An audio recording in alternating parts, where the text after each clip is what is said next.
ಸೌಜನ್ಯ ಅನ್ನೋರು ಇರ್ಲಿಲ್ಲ. ಇದು ಒಂದು ಕಟ್ಟುಕತೆ. ಸೌಜನ್ಯ ಅನ್ನೋ ಹುಡುಗಿ ಇದ್ದಿದ್ದ ಸುಳ್ಳು. ಇದು ನಾವು ರಾತ್ರಿ ಕಂಡ ಕನಸು. ನಮ್ಮ ಇಲಾಖೆಗೆ ಆ ತಾಕತ್ತಿಲ್ಲ, ನಮ್ಮ ನ್ಯಾಯಾಂಗ ವ್ಯವಸ್ಥೆಯಲ್ಲಿ ಆ ತಾಕತ್ತಿಲ್ಲ ಅಂತ ಹೇಳ್ಬಿಟ್ಟು ನೇರವಾಗಿ ಘಂಟಘೋಷ ಮಾಡ್ಬಿಡಿ. ಖಂಡಿತ ಆರೋಪಿಗಳಿಗೆ ಶಿಕ್ಷೆ ಆಗೇ ಆಗುತ್ತೆ. ನಾನೊಬ್ಬ ಕರಾವಳಿಗನೇ, ನಾನು ಹೇಳ್ತಾ ಇದ್ದೇನೆ, 100ಕ್ಕೆ 100 ಶಿಕ್ಷೆ ಕೊಡಿಸುವಂತ ಕೆಲಸ, ಶಿಕ್ಷೆ ಕೊಡಿಸುವಂತ ಅಧಿಕಾರಿ, ಶಿಕ್ಷೆ ಕೊಡುವಂತ ಕಾನೂನು ಬಂದೇ ಬರುತ್ತೆ. ಸರ್, ಸೌಜನ್ಯ ಪ್ರಕರಣದಲ್ಲಿ ಪ್ರತಿಭಟನೆ ಮಾಡೋ ಹಾಗಿಲ್ಲ ಅಂತೇಳಿ ತಡೆಯಾಜ್ಞೆ ತಂದಿದ್ದಾರೆ. ನಿಮ್ಗೆ ಯಾರಿಗೂ ಕೂಡ ಇಲ್ಲಿ ಅವಕಾಶನೂ ಕೂಡ ಸಿಗಲಿಲ್ಲ. ಬಂದ್ರಿ, ರಸ್ತೆಯಲ್ಲಿ ನಿಂತ್ಕೊಂಡ್ರಿ, ರಸ್ತೆಯಿಂದನೇ ಹಾಗೆ ಗಾಡಿ ಎತ್ತಿ ಮನೆಗೆ ಹೋಗುವಂಥ ಪರಿಸ್ಥಿತಿ. ಒಂದು ಹೆಣ್ಣು ಮಗುವಿನ ಪರವಾಗಿ ನ್ಯಾಯ ಬೇಕು ಅಂತ ಕೇಳ್ತಾ ಇರೋದಕ್ಕೆ ಯಾರು ಕೂಡ ಅನ್ಯಾಯ ಪರವಾಗಿ ಮಾತಾಡ್ತಾ ಇಲ್ಲ, ನ್ಯಾಯದ ಪರವಾಗಿರೋದ್ರಿಂದ ಹೇಗೆ ಅನಿಸ್ತಾ ಇದೆ ಈ ಒಂದು ವಾತಾವರಣ ಗಮನಿಸಿದಾಗ? ಈಗ ನ್ಯಾಯಾಲಯದ ಆದೇಶವನ್ನ ಈ ನೆಲದಲ್ಲಿ ಹುಟ್ಟಿದಂಥ ಪ್ರತಿಯೊಬ್ಬರು ಗೌರವಿಸಬೇಕಾಗಿದ್ದು ನಮ್ಮ ಕರ್ತವ್ಯ. ಆ ನ್ಯಾಯಾಲಯ ತಡೆಯಾಜ್ಞೆ ನೀಡಿದೆ ಅಂತ ಹೇಳಿದರೆ ಅದಕ್ಕೆ ಬೇಕಾದ ದಾಖಲಾತಿಗಳನ್ನು ತಗೊಂಡೆ ತಡೆಯಾಜ್ಞೆಯನ್ನು ನೀಡಿರ್ತದೆ. ಅದನ್ನು ನಾವು ಸಂಪೂರ್ಣವಾಗಿ ಗೌರವಿಸ್ತೇವೆ. ಹಾಗೆಯೇ ನಮಗೊಂದು ವಾಕ್ ಸ್ವಾತಂತ್ರ್ಯ ಅಂತ ಇದೆ. ವಾಕ್ ಸ್ವಾತಂತ್ರ್ಯ ಅಂದರೆ ನಾವು ಇಲ್ಲಿ ಓಡಾಡುವಾಗ ಕೂಡ ನಾವು ಅದರ ಬಗ್ಗೆ ಮಾತನಾಡ್ಬೋದು. ಆ ವಾಕ್ ಸ್ವಾತಂತ್ರ್ಯಕ್ಕೆ ತಡೆ ಎಲ್ಲೂ ಕೂಡ ಯಾವ ನ್ಯಾಯಾಲಯ ಕೂಡ ಕೊಟ್ಟಿಲ್ಲ. ಮತ್ತು ವಾಕ್ ಸ್ವಾತಂತ್ರ್ಯಕ್ಕೆ ತಡೆ ಒಡ್ಡಿದವರ ಮೇಲೆ ಕೂಡ ಕಾನೂನು ಕ್ರಮವನ್ನು ಕೂಡ ಇದೇ ನ್ಯಾಯಾಲಯ ಮಾಡಿದ ಉದಾಹರಣೆ ಇದೆ. ಇಲ್ಲಿ ಸೌಜನ್ಯ ಅನ್ನುವ ಮಗು ಇದ್ದಿದ್ದು ಸತ್ಯ, ಹುಟ್ಟಿದ್ದು ಸತ್ಯ, ಅದಕ್ಕೆ ತಂದೆ ತಾಯಿ ಇದ್ದಿದ್ದು ಸತ್ಯ, ಇಂಥ ಜಾಗದಲ್ಲಿ ಇದ್ದಿದ್ದು ಅನ್ನೋದು ಸತ್ಯ. ಹಾಗೆ ಸತ್ತಿದ್ದು ಕೂಡ ಸತ್ಯ, ಅತ್ಯಾಚಾರ ಆಗಿರೋದು ಕೂಡ ಸತ್ಯ. ಆದರೆ ನಮ್ಮ ನ್ಯಾಯಾಲಯದ ಇಷ್ಟು ವ್ಯವಸ್ಥೆ ಇರುವಂಥ ಒಂದು ಪ್ರದೇಶದಲ್ಲಿ ಎಲ್ಲದೂ ಇದೆ. ಏನು ಒಂದು 26 ವರ್ಷದ ಹಿಂದೆ ಒಂದು ಎಮ್ಮೆ ಕಳೆದೋಗ್ತದೆ. 26 ವರ್ಷದ ಹಿಂದೆ ಎಮ್ಮೆ ಕಳೆದೋಗಿರೋದನ್ನ 26 ವರ್ಷ ಬಿಟ್ಟು ಎಮ್ಮೆ ಕಳೆದವ್ರು ಯಾರು ಕಳ್ತನ ಮಾಡಿದ್ದು ಅಂತ ಬಿಟ್ಟು ಕಂಡಿಡ್ತಿರ್ತಾರೆ. ಅವನಿಗೆ ಅವಾಗ 70 ವರ್ಷ ಏನೋ ಸಮಥಿಂಗ್ ಆಗಿರುತ್ತೆ. ಅಂದರೆ ಅಂಥ ಒಂದು ಭದ್ರತೆ, ಅಂಥ ಒಂದು ಪೊಲೀಸ್ ಇಲಾಖೆ ಇರುವಂಥ ನಮ್ಮ ನಾಡಿನಲ್ಲಿ, ನಮ್ಮ ದೇಶದಲ್ಲಿ ಒಂದು ಮನುಷ್ಯರಿಗೆ ಒಂದು ಮಗುವನ್ನು ಹೀನ ಕೃತ್ಯ ಮಾಡಿ ಅದನ್ನು ಸಾಯಿಸುವಂಥ ಕೆಲಸ ಮಾಡಿದ್ದಾರೆ. ಸೊ ಯಾರೋ ಗೊತ್ತಿಲ್ಲ, ಯಾಕಂದರೆ ನಾನು ಜಡ್ಜು ಅಲ್ಲ, ನಾನು ಲಾಯರು ಅಲ್ಲ, ಮತ್ತು ನಾನು ಪೊಲೀಸ್ ಇಲಾಖೆನೂ ಅಲ್ಲ. ಅದಕ್ಕಾಗೆ ಸಂಬಳ ತೊಗೊಂಡು ನೇಮಕವಾಗಿರೋರು ಇರ್ತಾರೆ.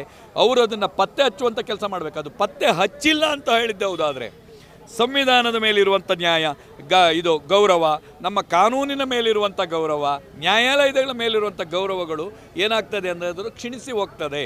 ಮನುಷ್ಯ ಯಾವುದ್ರ ಮೇಲೂ ಈಗ ನಮಗಿದೆ, ಪೊಲೀಸ್ ಇಲಾಖೆ ಮೇಲೆ ನಮಗೆ ಅತೀವ ಗೌರವ ಇದೆ. ನ್ಯಾಯಾಲಯ ಯಾರು ಏನು ಮಾಡಿಲ್ಲ ಅಂದರೆ ನಾನು ನ್ಯಾಯಾಲಯಕ್ಕೆ ಹೋಗ್ತೀನಿ ಅನ್ನೋ ಗೌರವ ಇದೆ.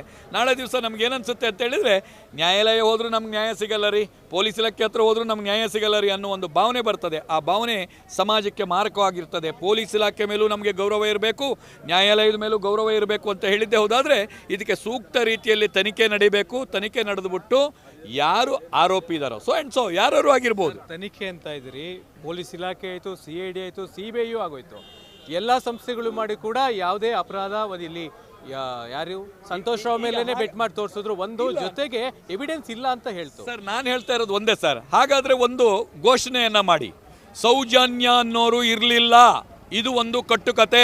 ಸೌಜನ್ಯ ಮೇಲೆ ರೇಪ್ ಆಗಿಲ್ಲ, ಸೌಜನ್ಯಗೆ ಯಾವುದೇ ಕಾರಣಕ್ಕೂ ಸಂಭವಿಸಿಲ್ಲ, ಸೌಜನ್ಯ ಅನ್ನೋ ಹುಡುಗಿ ಇದ್ದಿದ್ದ ಸುಳ್ಳು, ಇದು ನಾವು ರಾತ್ರಿ ಕಂಡ ಕನಸು, ಬೆಳಗ್ಗೆ ನಾವು ಇದನ್ನ ವಿಜೃಂಭಣೆ ಮಾಡ್ತಾ ಇದ್ದೀವಿ, ಇದು ಸುಳ್ಳು ಅಂತ ಹೇಳ್ಬಿಟ್ಟು ನೀವು ಒಂದು ಘೋಷಣೆ ಮಾಡಿಬಿಡಿ.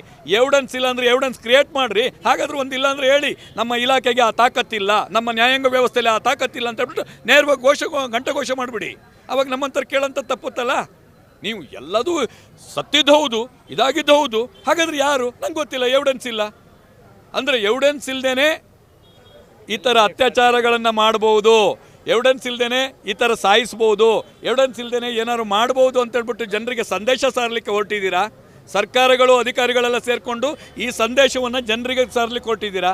ಇದು ಒಳ್ಳೆ ಲಕ್ಷಣ ಅಲ್ಲ. ಇದರಿಂದ ಏನಾಗ್ತದೆ ಅಂತ ಹೇಳಿದರೆ ಕಾನೂನಿನ ಮೇಲಿರುವ ಹಿಡಿತ ತಪ್ತದೆ, ಕಾನೂನಿನ ಮೇಲಿರುವಂಥ ಗೌರವ ತಪ್ತದೆ. ಆ ಸಂವಿಧಾನ ಹಾಗೆ ಉಳಿಬೇಕು. ಈ ಕಾನೂನಿನ ಗೌರವ ಉಳಿಬೇಕು ಅಂದರೆ ಅವನು ಎಲ್ಲಿದ್ದರೂ ಸರಿ, ಯಾರಾದರೂ ಸರಿ, ಬೆಳೆದು ಎಳ್ಕೊಂಬಂದು ಅವನಿಗೆ ಶಿಕ್ಷೆ ಕೊಡಿಸುವಂಥ ಕೆಲಸ ಆಗಬೇಕು. ಈ ಒಂದು ಪ್ರಕರಣ 13 ವರ್ಷ ಆಗ್ತಾ ಇದೆ. ಈ ಪ್ರಕರಣಕ್ಕೆ ಅಂತ್ಯ ಆಗತ್ತೆ, ಅಪರಾಧಿಗಳು ಸಿಗ್ತಾರೆ, ಕಾನೂನು ಅದನ್ನು ತನಿಖೆಗೆ ಒಪ್ಪಿಸುತ್ತೆ, ಇದಕ್ಕೆ ಒಂದು ನ್ಯಾಯವನ್ನು ಪಡಿತೀವಿ ಇಷ್ಟು ವರ್ಷದ ಒಂದು ಹೋರಾಟಕ್ಕೆ ಅಂತ ತಮಗೆ ನಂಬಿಕೆ ಇನ್ನೂ ಇದೆಯಾ? ನನಗೆ 100ಕ್ಕೆ 100 ಭರವಸೆ ಇದೆ ಸರ್.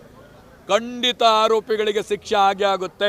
ನಾನೊಬ್ಬ ಕರಾವಳಿಗನೇ, ನಾನು ಹೇಳ್ತಾ ಇದ್ದೇನೆ, 100ಕ್ಕೆ 100 ಶಿಕ್ಷೆ ಕೊಡಿಸುವಂಥ ಕೆಲಸ, ಶಿಕ್ಷೆ ಕೊಡಿಸುವಂಥ ಅಧಿಕಾರಿ, ಶಿಕ್ಷೆ ಕೊಡುವಂಥ ಕಾನೂನು ಬಂದೇ ಬರುತ್ತೆ.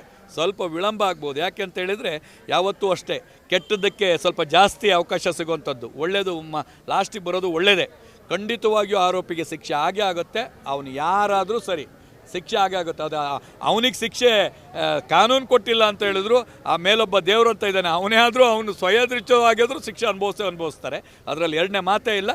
ಕಾನೂನು ಬಗ್ಗೆ ನಮಗಂತೂ ವಿಪರೀತ ನಂಬಿಕೆ ಇದೆ. ನಾನು ನಿಮಗೆ ಮೊದಲೇ ಒಂದು ಹೇಳಿದೆ, ಎಮ್ಮೆ ವಿಷಯ ಹೇಳಿದೆ, ಗೊತ್ತಾಯ್ತಲ್ಲ. 26 ವರ್ಷದ ನಂತರ ಆ ಎಮ್ಮೆ ಕಳ್ಳನ್ನು ಹುಡುಕಿದವರು ಪೊಲೀಸರು. ಇವನು ಬಿಡ್ತಾರಾ? ಹಿಡಿತಾರೆ. ಯಾವತ್ತೋ ಒಂದಿನ ಬರಲಿ, ಯಾರೋ ಒಬ್ರು ಬರ್ತಾರೆ, ಆ ಅನುಭವ ಇದ್ದವ್ರು ಬಂದೇ ಬರ್ತಾರೆ. ಅವ್ರಿಗೆ ನೋವು ಇರುತ್ತಲ್ಲ, ಆ ನೋವು ಅನುಭವಿಸ್ತವ್ರು, ಅಯ್ಯೋ ದೇವರೇ ನಾಳೆ ದಿವಸ ನಮ್ಮ ಮಕ್ಕಳಿಗೂ ಹೀಗಾಗ್ಬೋದು ಅನ್ನೋಂಥ ಒಂದು ನೋವನ್ನು ಅನುಭವಿಸೋಂಥ ಅಧಿಕಾರಿ ಇರ್ತಾರಲ್ಲ, ಬಂದೇ ಬರ್ತಾನೆ. ಇದಕ್ಕೆ ಸರಿಯಾದ ಒಂದು ವ್ಯವಸ್ಥೆ ಮಾಡೇ ಮಾಡ್ತಾರೆ. ಇದರಲ್ಲಿ ಎರಡನೇ ಮಾತಿಲ್ಲ. Thank you sir, thank you very much sir. ಒಟ್ಟಾರೆ ನಿಮ್ಮ ಒಂದು ಆಶಯದಂತೆ ಈ ಒಂದು ಪ್ರಕರಣದಲ್ಲಿ ಯಾರೆಲ್ಲ ಆರೋಪಿಗಳಿದ್ದಾರೆ ಅವರು ಬಂಧನ ಆಗಬೇಕು, ಹಾಗೆ ಸೌಜನ್ಯ ಪ್ರಕರಣಕ್ಕೆ ಜಸ್ಟಿಸ್ ಸಿಗಬೇಕು ಅನ್ನೋದು ಕನ್ನಡ ಪರ ಹೋರಾಟಗಾರರ ಒಂದು ಮನವಿ. ಈ ಒಂದು ಪ್ರಕರಣ ಆದಷ್ಟು ಬೇಗ ಅಂತ್ಯ ಆಗಬೇಕು ಅನ್ನೋದೇ ಎಲ್ಲರ ಒಂದು ಅಭಿಪ್ರಾಯವಾಗಿದೆ. ಕ್ಯಾಮ್ರಾಮನ್ ಚೇತನ್ ಜೊತೆ ಚನ್ನಕೇಶವ್, ಜನತಾ ಮೀಡಿಯಾ, ಬೆಂಗಳೂರು.